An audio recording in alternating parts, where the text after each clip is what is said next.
안녕하세요, 다월드입니다. 오늘도 본격적으로 파 이야기 들어가기 전에 최근 암호화폐 시장 흐름부터 간단히 짚고 넘어가 보도록 하겠습니다. 최근 며칠간 시장은 상승과 하락을 반복하면서 그야말로 정신없는 하루하루를 보냈습니다. 비트코인과 이더리움 같은 주요 자산들조차 큰 폭의 변동성을 보여주었기 때문에 당연히 파이를 포함한 대부분의 알트코인들 역시 더 큰 변동성을 보여주었고요. 많은 분들이 궁금해하실 겁니다. 내가 보유한 암호화폐는 오늘은 왜 큰 폭으로 하락을 했다가 또 다음날에는 갑자기 큰 상승을 하기도 하고 도대체 왜 이런 일이 반복이 되는 걸까? 라고 질문을 하실 수가 있는데 현재 시장은 비트코인이 신고점을 눈앞에 둔 매우 중요한 시점에 놓여 있습니다. 그래서 이 구간에는 강력한 매도 저항이 포진이 되어 있고요. 이를 돌파하려는 매수 세력과의 치열한 전투가 벌어지고 있기도 합니다. 그래서 기술적 지표들을 보더라도요. 이 매물대 라인을 보시면요. 이 구간은 상당한 혼조세와 변동성이 관찰되는 시점임을 우리가 확인을 할 수가 있습니다.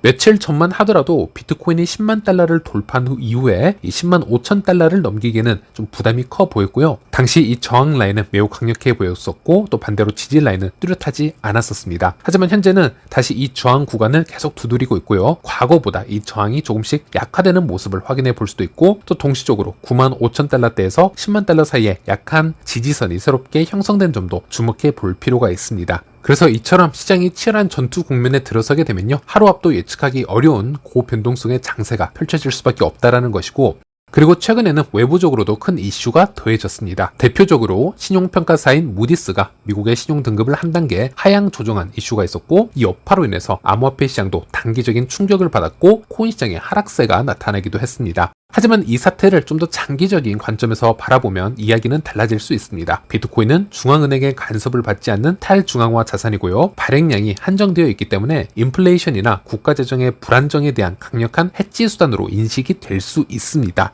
따라서 미국의 신용등급 하락과 같은 사건은 오히려 비트코인의 본질적 가치를 부각시키는 계기가 될 수도 있고요. 장기적으로 보자면요. 비트코인에 대한 수요를 증가시키는 요인이 될 수 있습니다. 즉 단기적인 하락이 지나고 시장이 안정을 찾게 되면은 투자자들의 시선은 다시 비트코인과 같은 암호화폐로 향하게 될 가능성이 높아질 수 있다. 이렇게 말씀드릴 수 있겠고요. 이 역시 최근 며칠간 코인 시장의 변동성을 부추겼던 그런 이슈 중 하나다라고 말씀드릴 수 있겠습니다. 그리고 알트코인 시즌에 대한 이야기를 빼놓을 수 없겠습니다. 올해는 알트코인 시즌이 온다, 안 온다, 이미 왔다, 아직 안 왔다, 여러 가지 의견이 지금 혼재되어 있는 상태인데요.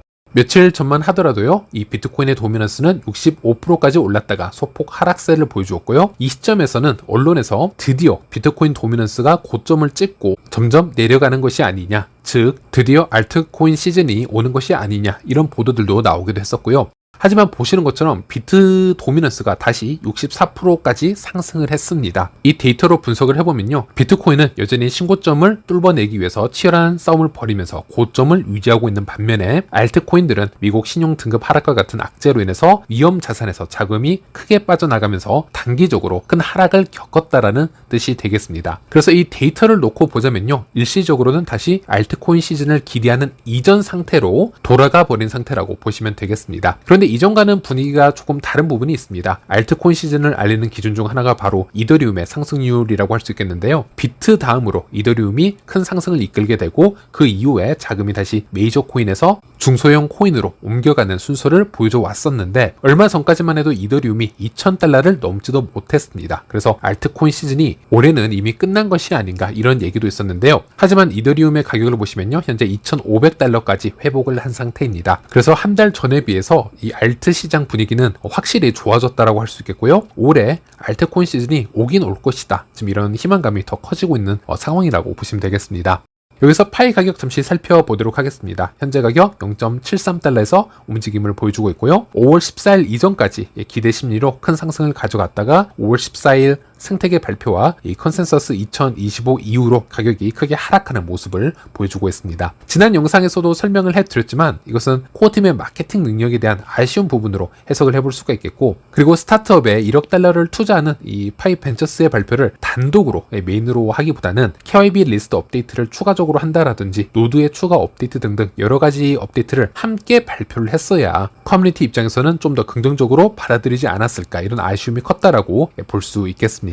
그리고 컨센서스 2025는 이미 지난 영상에서 니콜라스가 어떤 대화를 나누었는지 제가 자막을 달아서 공유를 해드렸는데 많은 분들이 다 보셨는지 모르겠습니다. 이 컨센서스 2025에서 30분의 시간 동안 니콜라스와 여러 명의 패널들이 함께 얘기를 나누었기 때문에 니콜라스 혼자 긴 얘기를 하기는 힘들었을 겁니다. 진행자의 경우 각각의 패널들에게 공정성을 부여하기 위해서 답변에 30초를 드리겠다 이런 식으로 지속적으로 단답의 시간 관리를 해왔기 때문에 더 많은 얘기를 들어볼 수 없었던 것은 아쉬웠다라고 할 수 있겠고, 여기서 니콜라스 이야기를 짧게 요약을 해보자면요, 니콜라스는 파이는 수천만 명의 사용자를 보유한 소셜 암호화폐 네트워크이고 모든 계정은 KYC 인증이 필수인 점을 강조를 했고요. 또 생성형 AI와 기술의 현 상황에 관해서는 과거에 내연기관이 발명되었던 사례처럼 그 기술이 탄생한 시기에는 일부만 그 기술을 사용을 해왔듯이 현재 AI 기술이 막 탄생이 되었고 이제 그에 따른 제품화할 타이밍임을 좀 강조를 하고 있었고요. 그리고 AI 시대 신원 검증 문제와 파이의 대응에 대해서도 얘기를 했었는데요. 생성형 AI로 인해서 인간과 봇의 구분이 어려워지고 있다. 파이 네트워크는 얼굴 인식 기반의 KYC 시스템을 통해서 봇을 배제하고 공정한 가치 분배를 실현하려고 한다. 이런 부분도 설명을 했습니다. 또 블록체인 기술을 통해서 가치 포착의 중요성도 언급을 했었는데 AI와 에이전트 기반 사회에서 더 많은 사람들이 가치를 나눠 갖는 구조가 중요하고 블록체인은 이러한 가치 분배 구조를 재현할 수 있는 핵심 기술이다. 이제 이런 부분도 언급이 되었고요. 그리고 마지막으로 이 미래의 상거래와 에이전트,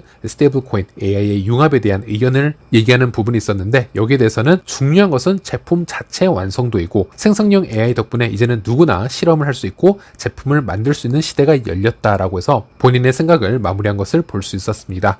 그래서 이번 대화에서 니콜라스의 핵심 몇 가지를 보자면은 유틸리티 앱의 필요성에 중점을 맞추고 여러 이야기를 진행해 나간 것을 확인할 수 있었고 나쁘지 않은 첫 패널 토론이었다라고 평가를 해볼 수 있겠습니다. 네, 그리고 이 이후로 커뮤니티 반응과 여러 가지 제가 이슈에 대해서 한번 이야기를 해보려고 합니다. 파이 상태계에는 이 닥터 알트코인이라는 유저가 있습니다. X에서는 45,000명이라는 팔로워를 보유를 하고 있고 파이에 대해서 지속적인 파이 글을 남기고 있기 때문에 커뮤니티에 나름 영향력이 있는 인플루언서다라고 보시면 되겠습니다. 최근에 파이의 가격이 크게 하락을 한 것에 대해서 이것은 온전히 파이 코어 팀의 잘못일 뿐만이 아니라 파이 코어 팀이 기대 심리를 일으켜서 가격을 상승시킨 후 그들의 물량을 매도하면서 우리에게 물량을 떠넘겼다 이런 언급을 하고 있어서 여기에 대해서 제가 한번 이야기를 해보도록 하겠습니다. 제가 이번 영상에서 이 유저의 글을 특정해서 말씀을 드리는 이유는요, 이 유저가 특별한 유저는 아닙니다. 제 개인적인 관점에서 보았을 때 이 유저가 인사이트가 특히 깊은 유저도 아니고 분석력이 매우 뛰어나거나 객관적이지도 않다라는 저는 판단을 하고 있습니다. 하지만 이 유저의 포스팅은 상당히 자극적일 수 있는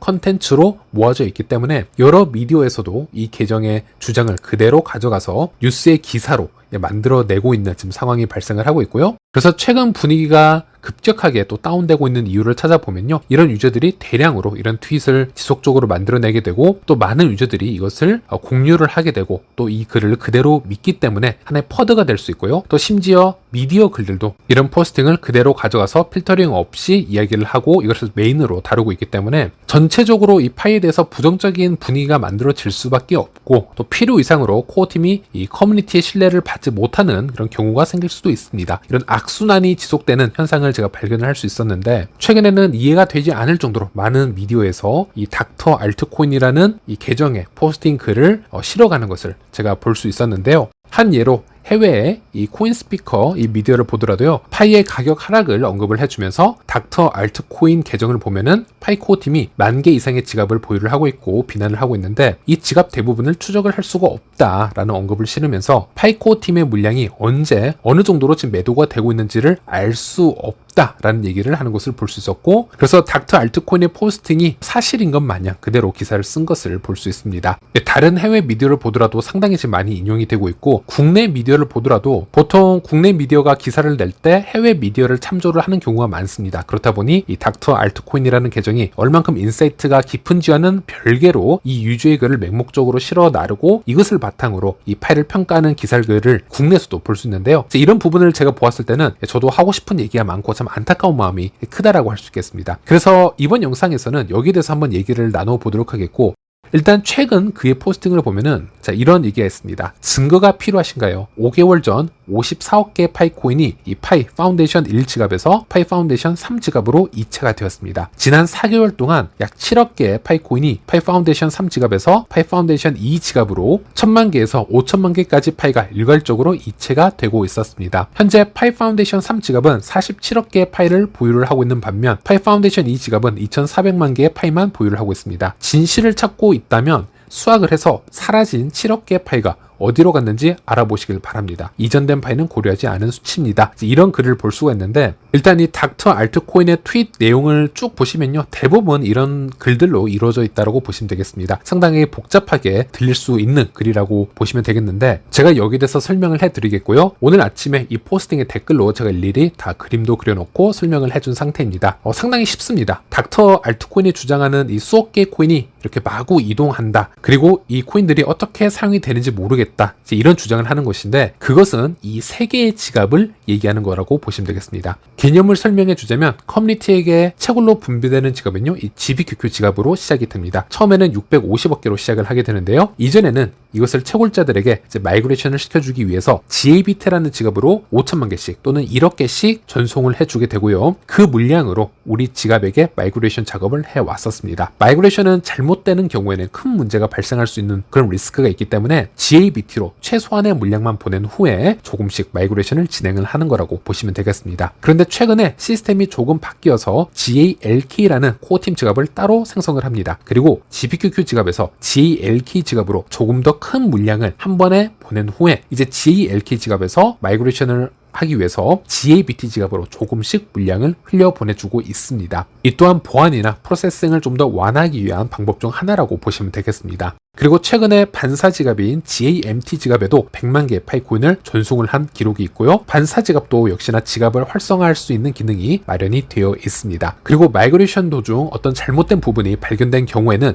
2주 안으로 롤백을 할 수 있는데요. 그런 경우에는 이렇게 GC5R 지갑으로 롤백을 할 수도 있습니다. 이 모든 코어팀 지갑의 밸런스의 합을 보면요. 약 578억 개의 파이가 되겠고요. 즉 총 650억 개의 분량에서 이 578억 개의 분량을 빼게 되면요. 약 71억 8,800만 개의 파이가 마이그레이션이 돼야 되는 것으로 우리가 계산을 해볼 수가 있겠습니다. 그래서 현재 파이 블록체인에는 마이그레이션 된 파이의 수를 우리가 확인을 할 수가 있는데요. 제가 계산한 양과 약 100만 개의 차이밖에 나지 않는 것을 확인할 수 있고요. 파이 블록체인의 이 매트릭스 업데이트 주기나 시간을 보았을 때 충분히 수백만 개의 차이는 발생을 할 수가 있고요. 또 제가 미세하게 놓친 경우의 수를 고려하면은 100만 개 정도의 차이는 현재까지는 코어팀이 투명하게 잘 마이그레이션을 진행을 하고 있다. 이렇게 해석을 해볼 수가 있겠습니다. 이미 블록체인은 공개 장부이고요. 이것을 나타내주는 온체인 사이트들도 여럿 있고요. 이미 제가 3년 넘게 여기에 대해서 100번 넘게 또 설명을 해왔던 아주 투명한 부분이기도 합니다. 그런데 닥터 알트코인은 이 지갑의 움직임에 대한 이해도가 부족했고 그로 인해서